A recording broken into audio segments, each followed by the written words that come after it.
সারাটা দিন যারা লোকের সমালোচনা করতে করতে কাটিয়ে দিচ্ছ, বদনাম করছো, তারা নিজেদের জন্য যখন রাতে শুতে যাবে নিজেদের জন্য 5-10 মিনিট হাতে টাইম নিয়ে নেবে।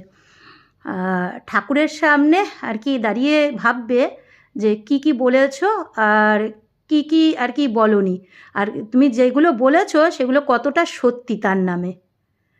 অন্তত 5 মিনিট ঠাকুরের সামনে দাঁড়িয়ে নিজেকে কোশ্চেন করো যে তুমি কতটা সত্যি বলেছো তার নামে।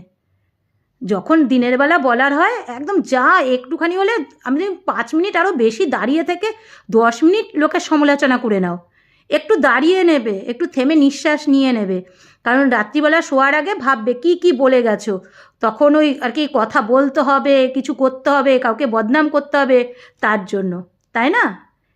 একটু ভগবানের দিকে তাকিয়ে ভেবো কি বলেছো। সবার চোখ এড়াতে পারবে, ওপরে যে বসে আছে তার চোখ এড়াতে পারবে না, কখনো এড়াতে পারবে না, তাকে ভয় করো। আমি তো কাউকে, এই যারা আছে কাউকে ভয় করি না, আমি ভয় করি একমাত্র তাকে।